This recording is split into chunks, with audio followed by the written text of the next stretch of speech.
Hello and welcome to Maiden Mother Matriarch. My guest today is Jamie Franklin, priest in charge at Holy Trinity Church in Winchester, the host of the podcast Irreverend, which I've also been a guest on, author of the Substack Good Things, and also of a new book titled The Great Return: Why Only a Restoration of Christianity Can Save Western Civilization. We spoke about why COVID revealed some of the terrible failings within the Church of England, why the idea of human rights makes no sense without Christianity, the very fearful prospect of repaganisation, and why Christians need to be braver about opposing euthanasia, among a host of other political subjects.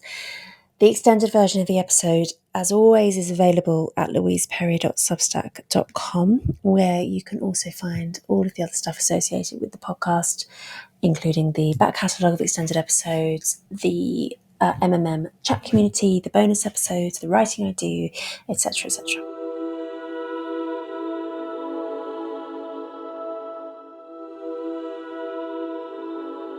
Jamie, should we start by talking about COVID? You write about this in a very interesting way as a sort of trigger for you in terms of thinking about dechristianization as a crisis.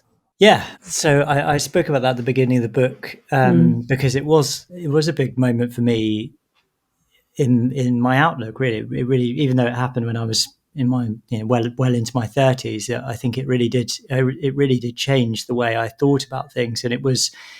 In some ways, it wasn't sort of an intellectual transition as such. It was more an emotional, psychological, or even existential trigger point. It was a disruptive event. I mean, it was a literally disruptive event, but it was disruptive for me in all of those ways. And I suppose what it made me think, as I think it made a lot of people think, is that the world is actually significantly different to the way I thought it was, if that makes sense. So up until then, I suppose I'd been a sort of, for somebody from my sort of background, I'd been sort of a typically sort of small c conservative. I'd voted for Brexit, and I was really irritated with the reaction when we were told we were sort of small-minded and unintelligent and so on and so forth. That really did irritate me. But beyond that, I wasn't particularly sort of overtly sort of political in my thinking and so on. I mean, I was doing a PhD in theology at the time, so I was a person of thought, hopefully, but not particularly preoccupied with politics. But I suppose when COVID happened, to me, it felt deeply disturbing, and I don't mean the virus, just to be really clear. I mean the response to it, which felt to me like a kind of unveiling of. It was hard to say at the time, but it felt like it felt very controlling. It felt very overbearing. I just found it pretty scary, to be honest, to be locked in my home by an ostensibly conservative government. But anyway, I suppose the sort of spiritual component of this, which was something that happened to me personally, but then I eventually connected with many more people who had a similar sort of feeling, is there was a sort of sense of tangible spiritual darkness that was as abroad at the time. People found it so disturbing that they started searching for the light, started searching for spiritual light. And I think it really sort of challenged for many people this sort of materialist paradigm. What it did for me is I think it made that sense of there being a real sort of spiritual darkness that needs to be contended with in the world that we live in. It made it much more tangible to me, and I think that has sort of changed my outlook quite considerably. So to be more explicit, the response that was disturbing to you was the closure of churches, clearly, and the fact that the government didn't consider church going to be important was indicative of something disturbing within the governance. But I know I certainly felt at the time as if one of the things that COVID revealed was a complete inability for very many people to even think about death and to recognise their own mortality. Because I think it became clear fairly early on. I mean, my memory was, so it's so easy to rewrite it and say, I was really sceptical along. My memory was, I was freaked at the beginning when you had those pictures coming out of Italy and it all looked really bad. And I wanted the government to lock down earlier than they did. But then once we did lock down, it became fairly clear fairly early on that basically this was a bad flu for people who were old or had pre-existing conditions. And obviously that is a scary thing if you're in those categories. But the idea that we should be closing children's playgrounds, closing schools, forcing, and I have a friend who was forced to give birth without her any support person present and wearing a mask, like all of the crazy stuff that came out of this for a long time, right? It really suggested to me that, I mean, to put it kind of bluntly, that boomers aren't ready to die. but seriously, there's this whole generation of people who I'm afraid are in a category where these kind of illnesses are more dangerous just by nature of being older, who just could not bear the idea of being exposed to an illness, which is very much not the Black Death, right? All of this stuff would have been justified if it had been the Black Death, or if it had been smallpox, or if it had been the 1918 flu. But it wasn't. And that, I mean, for me, that made me think, gosh, actually, I'm not sure if all these people who say that they're actually absolutely fine without religion are fine without religion. Yeah, I think that's right. And that was something which I thought was really tragic about the church's response, is that I thought that we really had an opportunity to share something of the Christian hope with the world, because people were genuinely frightened. You know, in some cases, that fear was justifiable, as you say. In many cases, it was actually a fear which was confected by government propaganda. But in any case, people were scared, and they, particularly around issues of life and death. And we had a great opportunity, and instead, we went beyond what the government told us to. We don't. Nobody knows what happened behind closed doors, but it really seems like the sort of senior leadership of the Church of England at the time really almost lobbied the government to have them shut the churches down so that they didn't have to take responsibility for it. I mean, crazy stuff was happening. You know, you probably know this, but priests were literally banned from going into their own churches to pray. You know, and it was silly things as well. Like, we could go in to clean or to flush the toilet, but we couldn't go in to say our prayers. Even if a priest lived, even if the church was connected to a priest's house. So it was just this kind of silly virtue signaling response. You know, you had Justin Welby literally repeating the Dominic Cummings propaganda lines in these videos that he was making for the clergy, which he was putting on YouTube. And it was such a missed opportunity, because we could have been a focal point for spiritual light and hope. Even if people were not open to the message of Christianity, churches could have been open as a place of quiet and prayer and peace.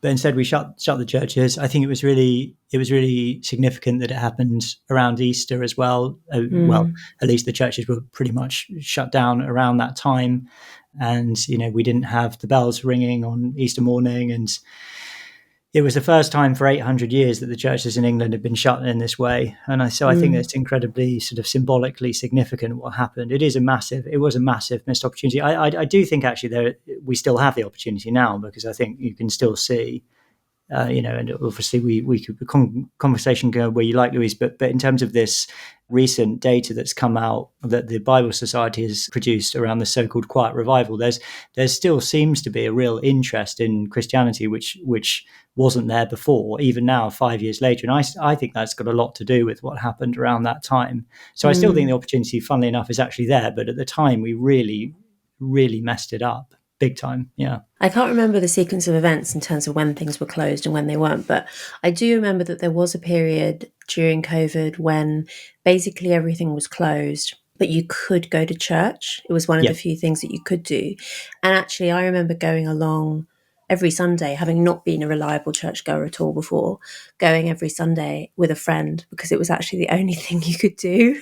Pretty much, it was the only outing that was available, like to legitimately leave your home. And it was a brief period, but it indicates what could have been made available. Yeah, I mean, that's a good point. Actually, people literally didn't have anything to do, did they? That's why everyone bought a dog and a bicycle. They could have also gone to church, and it could have become an established habit for people. Just as habits are. They're just things which are established over a period of time, and then people get into them and they keep them up. But yeah. You mentioned that churches were not closed in that manner for 800 years. What is it about the Church of England of the past that allowed it to keep its doors open during plagues and during cholera outbreaks and during all of these horror diseases which our ancestors faced routinely, Yeah. and they couldn't do it during COVID? Yeah, well, it was because people actually believed in Christianity back then. Yeah. This relates to This is one of the things I think was revealed at the time, and obviously we're always all a mixture of belief and doubt. So one doesn't want to be simplistic about these sorts of things, but I think it was a sort of unveiling of a level of unbelief that was really quite shocking at that higher level. But in general, I think it relates to, a writer I've read a lot and I've written about a lot is Charles Taylor.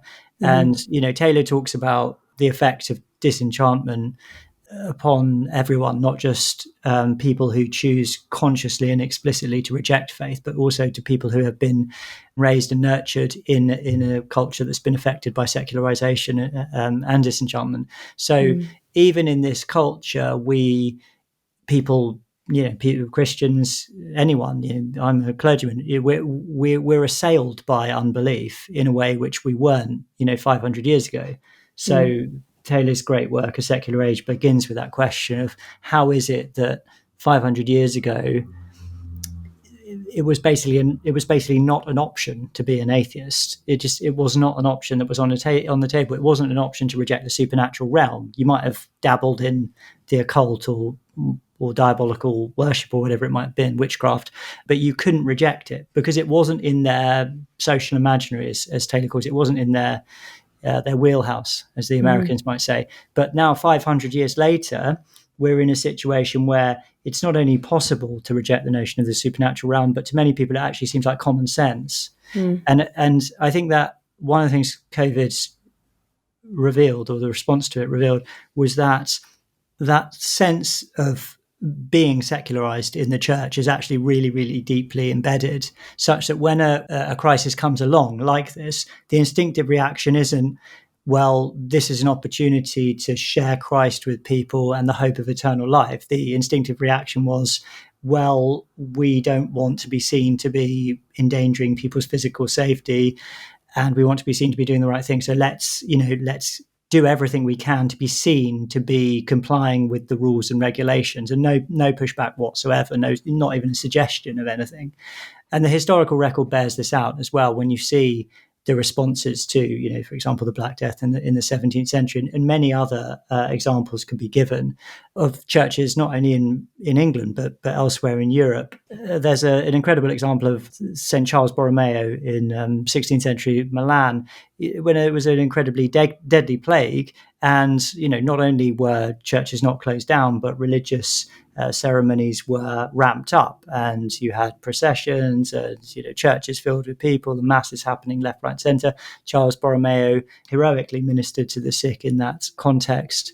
And as I say, in Britain, in England, I should say, the churches have not been closed down for this reason either. And I don't actually know if they've ever been closed down, because 800 years ago it was nothing to do with the plague. So yeah, I think it's just because that supernatural sense of things is not a living reality to quite a great degree nowadays. Yeah, there are all of these rather disconcerting surveys that I've read over the years about the proportion of Church of England clergy that actually believe properly.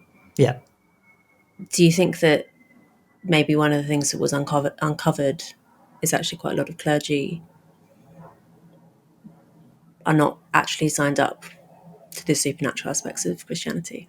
Yeah. So I'd be interested to know what figures. Can you tell me what figures specifically you're looking at? Because one of the things people say nowadays is that the notion that there isn't a supernatural realm, and that clergy, even liberal clergy, are kind of unorthodox on those matters. Say, the denial of the resurrection, that's sort of seen as a sort of old pat. Like that's a kind of old-fashioned thing that bishops used to say in the 80s and 90s. But what's the data that you're looking at that might suggest? I can't remember off the top of my head, I'm sorry, but I remember I'm sure I've read at least one survey suggesting that there is agnosticism Yeah.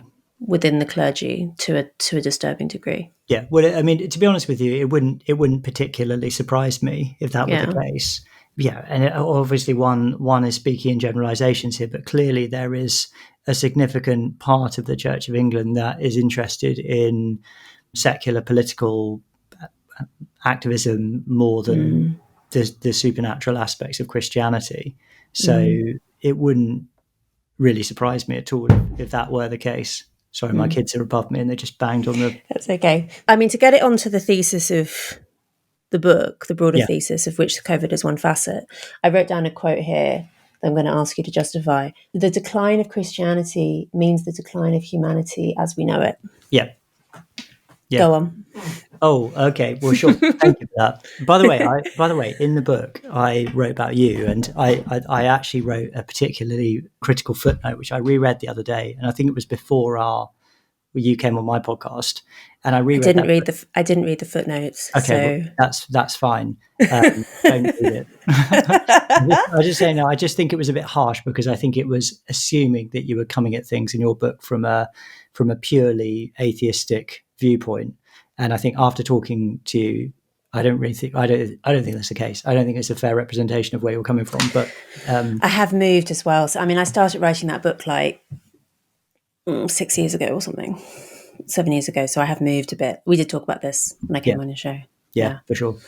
Yeah. So I'm not trying to avoid the question, by the way, but I was making a point about how if you start from a purely evolutionary anthropology, you can't really get to ethics because this is a very clever way to sell books, by the way, because all the listeners are now thinking, what is this bitchy footnote? Yeah. I really like writing bitchy footnotes and just entertaining footnotes in general.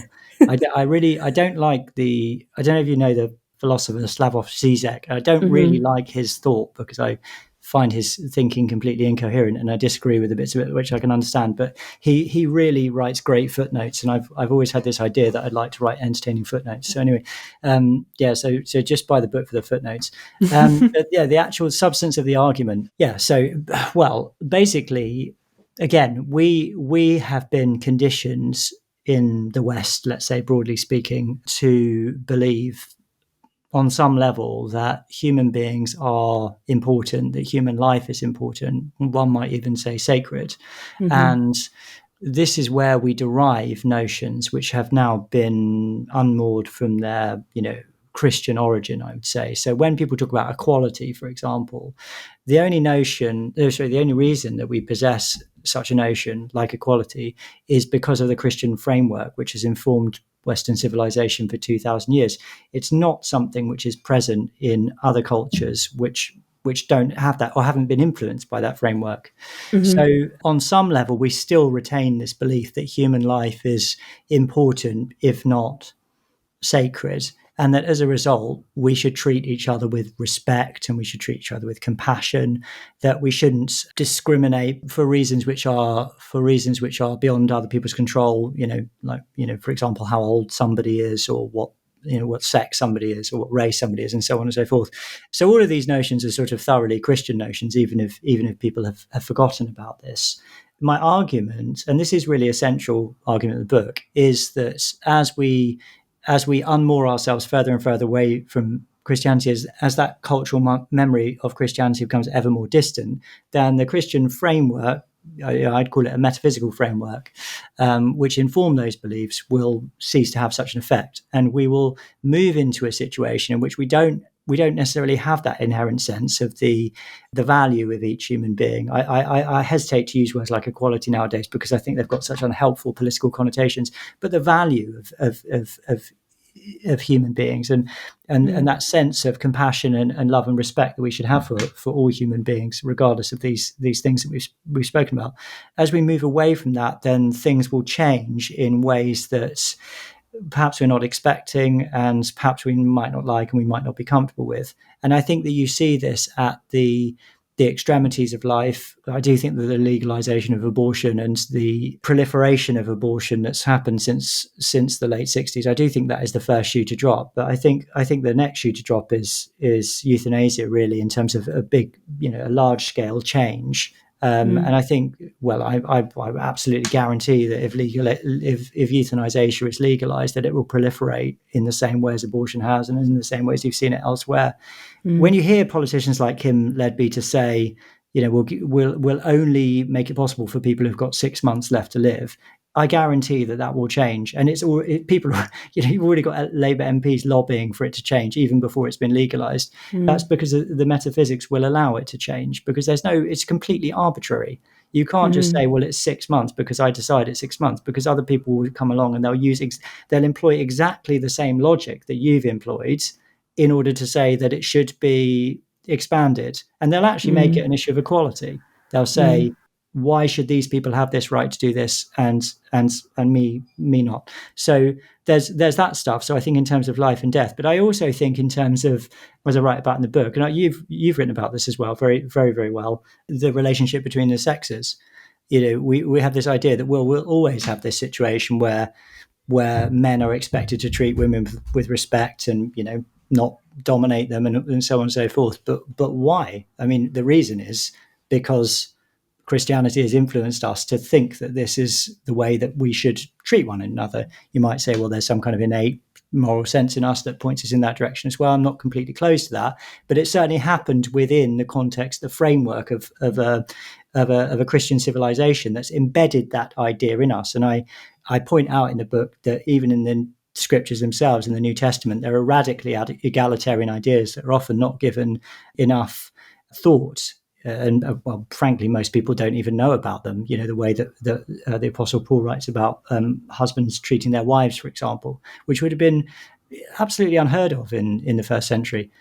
But anyway, these things will change as well. And I took the phrase post-Christian patriarchy I think I took it from Mary Harrington. It may have been when I interviewed her for my podcast. She might write about it in her very, very good book, Feminism Against Progress. But in any case, that's something like that. I think you can already, to a certain extent, see emerging in the bizarre occupation of women's spaces by transgender athletes and, men being put in women's prisons and, all of these sorts of things. So I don't know. I'm not a prophet. I can't tell you exactly what's going to happen in the future. But what I think we can guarantee is that if we carry on moving away from this, then our sense of the human will change in a way which does not resemble that which we've thought of in the past. Yeah.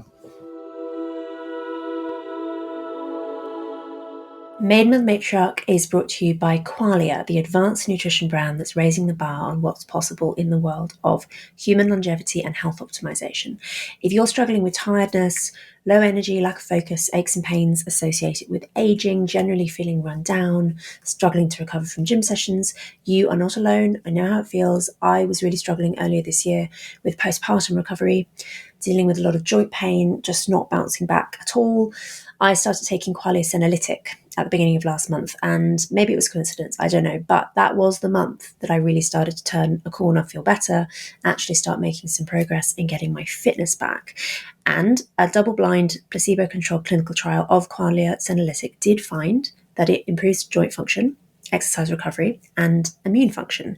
If you want to try it out, you can go to qualialife.com/matriarch for up to 50% off your purchase and use code matriarch for an additional 15%. That is Qualia, QUALIA, life.com/matriarch for an extra 15% off your purchase.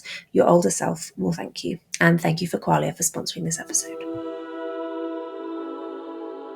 I had an interesting conversation recently for the podcast with Robert Wintermute, who's a human rights lawyer and academic, and we were talking about the idea of human rights and like what are they? Yeah. Basically, yeah. I mean, I think that the way that people often use them rhetorically is just to mean like extra important rights, but there's a whole body of theory behind this, which we were discussing, and I think on reflection that they're not coherent if you don't believe in Christianity.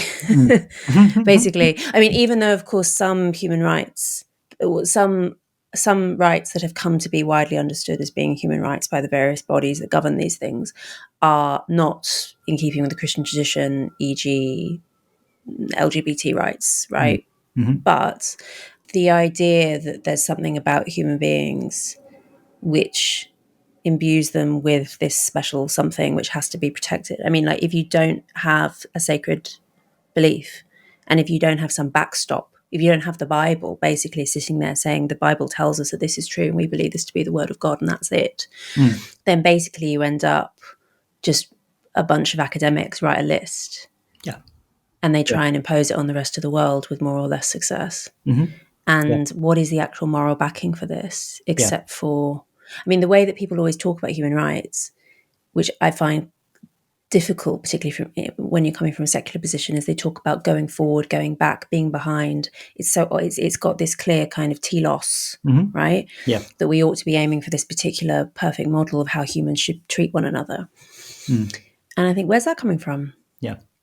How have you divined that from first principles? Yeah, it's completely arbitrary, isn't it? And of course, as you say, you know, the stroke of an academic's pen, it's just changed to something else. And you know, it's one of the reasons I think that the common law tradition of British or English justice is actually to be preferred to the kind of more continental style, which derives from the Napoleonic Code, which is basically is about having sort of explicitly written constitutions and things like that, whereas the English style is much more about recognizing something that's sort of inherent within the nature of reality. All I can say is that I agree with you. I wrote a little bit in my book about the philosopher John Gray and his book Straw Dogs, which I think is called Humans and Other Animals. I think that's the subtitle. But essentially, that book is all about the arbitrariness of the distinction that we make between ourselves and the other animals, all the inconsistencies and the incoherences that result from this belief, which he correctly identifies as a religious or metaphysical belief. And the other thing I talk about in the book, which is related to this, is the relationship that this has to whatever you want to call it, climate alarmism or the outcry over global warming or whatever it is. This is inherently linked to a kind of anti-natalist view, an anti-human view, ultimately, which says that humans are like a plague upon a planet, that we are destroying it, and that everyone, meaning presumably all the animals, would be better off if we weren't here. So you have people like Stanley Johnson, Boris Johnson's father, David Attenborough famously, and many others arguing for population reduction, saying that people shouldn't have children or the amount of children should be limited. And these, I think, would be other examples of the kinds of things that we probably could see more of as we go on into the future. You know, Louise, like by far the most controversial tweet I've ever done was when I said, in response to one of these climate alarmists, that, and this was, you know, to be fair, it was a rhetorical comment, but basically it was this climate alarmist was saying, it was, you know, when all that COP madness was going on, I forget which one it was, but, you know, we're saying, well, you know, you should not have children because they are going to produce carbon dioxide and destroy the planet and so on. And I retweeted it and I said, you know, as a clergyman in the Church of England, I recommend that every married couple has as many children as they possibly can. And that tweet was easily the most controversial thing that I've ever tweeted, and I wasn't expecting it at all. But like the outrage that was directed towards me because I dared to say that I thought it was a good idea that married couples have lots of children. You know, these ideas they're really out there. They're really taking hold, and they could very well lead to very dark places. I'm potentially exposing my poor memory of the Old Testament here, but isn't part of the Abrahamic covenant that Abraham has promised your descendants will be as numerous as the stars? Yeah, of course. So this is, to the readers of the Old Testament, that's taken to be obviously good. Yeah, well, childbirth is a good thing, and I've actually got my Book of Common Prayer here, and I'll tell you the psalm I quoted. This really wound them up. What is it? Lo, children and the fruit of the womb are an heritage and gift that cometh of the Lord. Like as the arrows in the hand of the giant, even so are the young children. Happy is the man that hath his quiver full of them. They shall not be ashamed when they speak with their enemies in the gates. Psalm 127. but yeah, of course, that's the Christian view, isn't it? And it's the view that comes out of the Old Testament, is that children are a blessing from God. They're not. They're not. And if we've got it completely the wrong way around in our culture. We just think they're a limitation. They stop us being free. They take away our money. They make us miserable. And they on all of the indexes of happiness and well-being, they reduce our quality of life. We've lost the capacity to see children as a blessing, as a gift from God, and as something which is actually, it's not just good for the world, but it's good for us as well, to have children, to take the responsibility, to have small human beings to love and care for, and to learn patience with, and learn how to be gentle, and learn how to give of ourselves. That's what people don't like. They don't like the idea that they have to stop being so selfish, and that's why they think that children are bad. And who's to say what the psychology behind this kind of antinatalist thing is? But it's awfully convenient, isn't it, that we can just continue to be childless and free and happy and have all our money, and it's actually good for the planet. And we can look down on people who choose to have multiple children as morally inferior and regressive. Amen. Although I do think that there are probably slightly different motivations coming from different groups within. So I think that the probably the most dominant antenatal view is primarily like children crown my style. Yeah. Basically dressed up in sometimes more virtuous sentiments. I do think, though, with some of the radical climate activists, when Tom Holland came on the podcast a while ago, he of course makes part of your argument, but then you're going a step or two further and saying, also, this is terrible that we're de-Christianizing, right? But anyway, you've totally understood my book. And Tom said, because he kind of famously sees Christian influence everywhere, and I said, is there an ideology that isn't Christian at all, that really isn't, that is anti-Christian? And he thought environmentalism was one example, because it's not, because it's not anthropocentric. Yeah. And that's such an important facet of Christianity, that it sees humans as exceptional. And obviously there are people who say the environmental stuff just to justify their own selfish desire not to have children for other reasons. But there are people who really, really believe it. And I think that there's a bit of a moral chasm there, which is almost frightening to look at, actually. If you really think that it's more important to protect other species than to protect humans, then there are a lot of conclusions you could draw from that, which are very troubling. And obviously no one really takes seriously the idea that lovely David Attenborough or whoever has like genocidal intentions. But I do think that radical environmentalists should be taken seriously, because they're already starting to escalate in some of their tactics. They started off with doing things which were deliberately non-violent and didn't, they claim that they don't put people's lives in danger. I think that they do. But anyway, but there have been a couple of instances I'm aware of self-immolations or attempted self-immolations. And there are definitely, there's a lot of mental illness within those activist groups, and people who are actually deeply vulnerable, and I think are being exploited by some of the leaders. Yeah. And I think that shouldn't surprise us, because if you hold to this ideology, which sees humans as being a stain on the earth, how can you not go mad? Yeah. Did you see that documentary, Climate, The Cold Truth? Did you see that? No. Well, it's really good. It's a really good documentary that is approaching the climate change thing from a logical and factual viewpoint. So I'd really recommend it from that perspective. But it also, obviously has a visual component to it as well, and depicts some of these sort of marches and so on, when people are dressing up like goodness knows what, elements of nature and so on.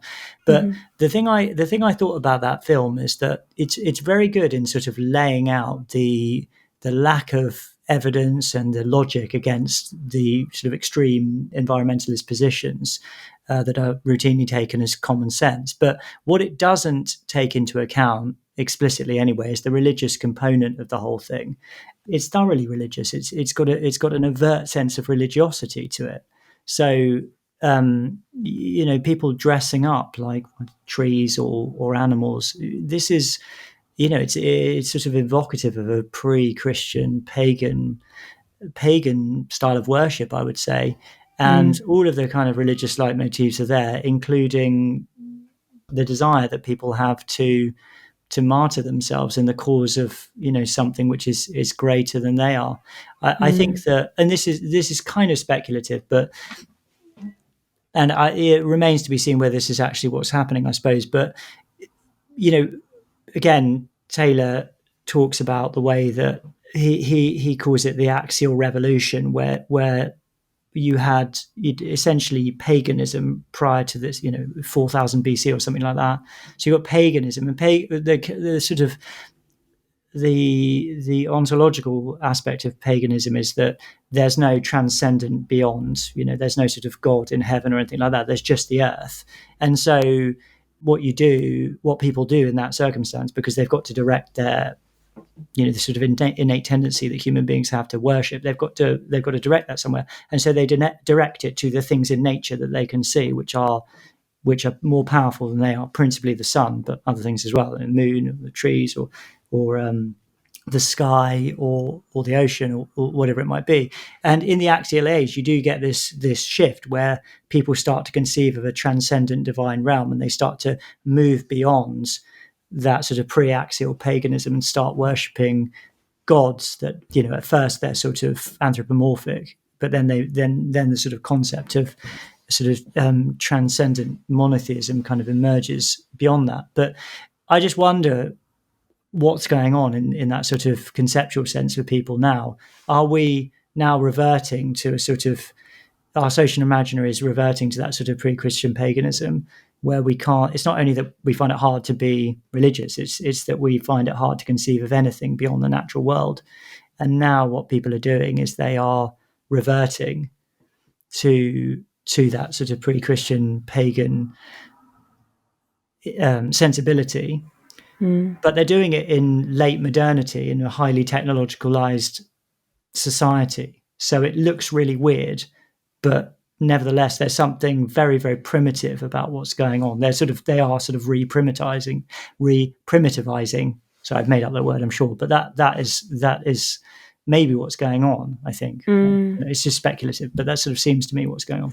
Stephen Smith's thesis in Pagans and Christians in the City is that more immanent form of religiosity, and nature worship in particular, is a more instinctive form of religiosity for humans, and that Christianity and other monotheistic religions are kind of layered on top of that, and to some extent succeed by incorporating those elements to some extent. And you definitely see this in Catholicism, being a much older iteration of the faith, that it's incorporated things like sacred places and saints and more elaborate rituals and so on, because those are what people like, basically, that those are the sort of things that humans are drawn to incorporate into their religious practices. And so I guess that would suggest that, I argued this in a piece for First Things a couple of years ago, that repaganization, if that's true, then the loss of Christianity is not going to make us more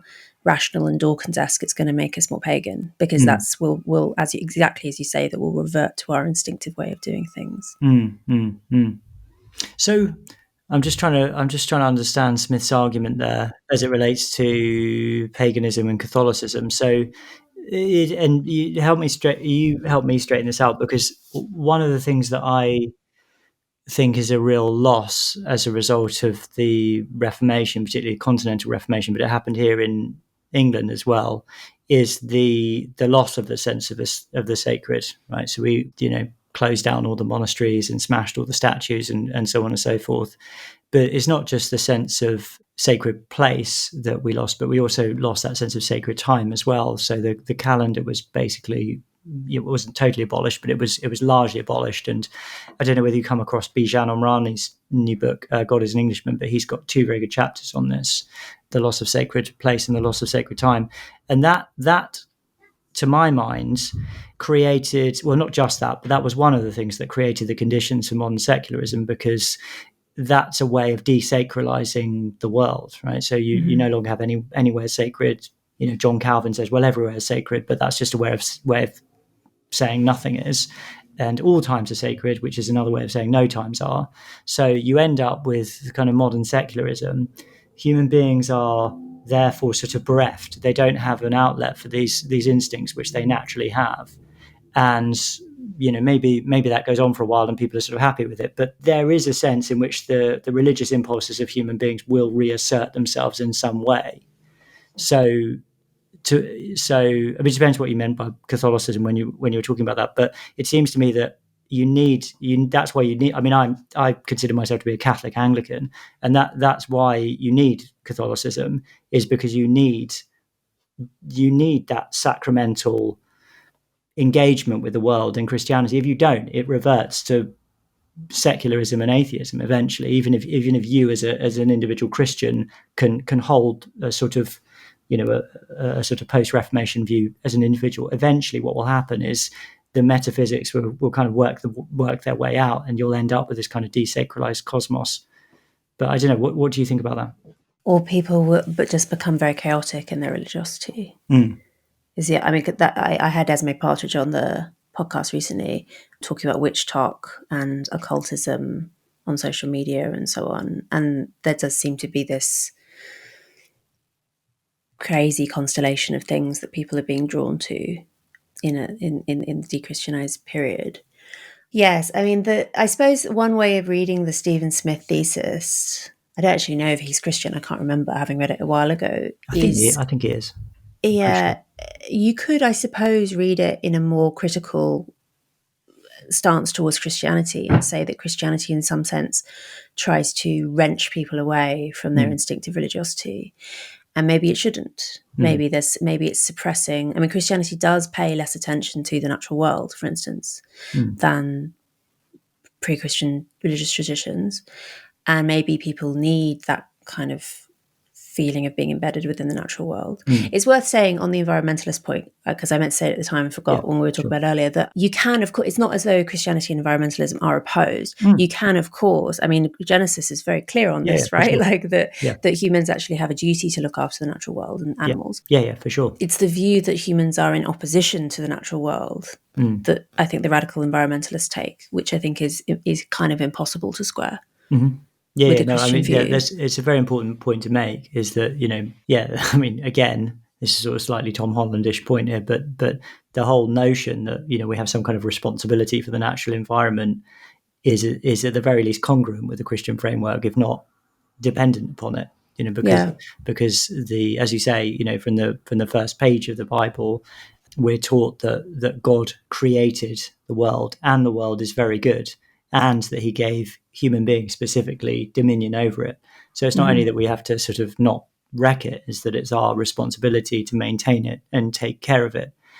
The problem I have, I mean, obviously we've discussed a number of the problems that I have. The problem I have is that what goes under the name of environmentalism doesn't really seem to be actually about protecting the natural environment at all.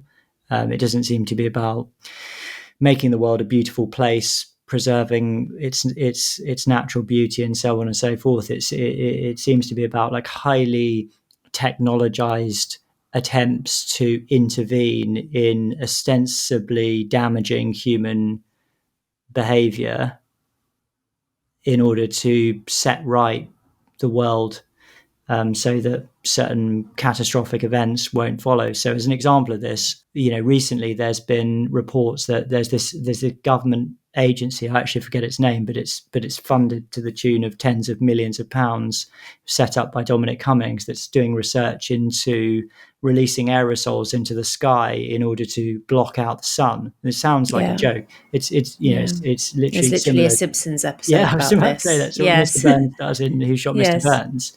And it sounds like a joke, but it's not. I mean, they're really doing this. They're really investing this money. This is taxpayers' money. This is your money. This is my money. They're literally investing into experiments which may happen eventually, where they're going to release aerosols into the air to block out the sun. And I just think to myself, what could be more damaging to the natural environment than attempting, on purpose, to cut out the source of all natural light and energy in the world, which is the sun. You know, I mean, the sun is literally the sort. This is why pagan cultures, you know, pre-Christian or pre-axial cultures, worship the sun, because they recognize instinctively that it was like a god. It keeps them alive. It keeps them warm. It makes the crops grow. And if you block, what's going to happen if you block it out? You know, what kind of catastrophic consequences will follow? It's so insane.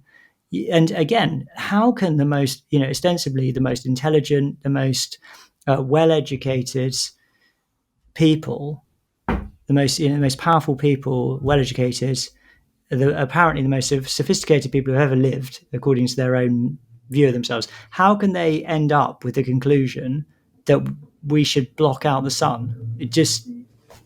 What's going on? It's madness. The episode is not over. There is another maybe 30 minutes of content, but it is behind a paywall. If you would like access to that content, if you would like to show support for the show, paid subscriptions are what keep it on the road. Allow me to pay my producers, put food on the table, all that important stuff. The extended version of the podcast is available at my Substack, louiseperry.substack.com. That's where you can also find, as I say every week, bonus episodes, extended episodes, the MMM chat community, all of this. Please sign up for a paid subscription. It makes such an enormous difference to my ability to keep producing the podcast and grow it even bigger, produce more episodes, all that good stuff. There are other ways that you can show your support for the show as well. You can rate and review us on Apple Podcasts. You can like us on YouTube. You can tell your friends and family how much you like the show. If you find it valuable, all of these things make an enormous difference to our ability to keep making it. Thank you so much.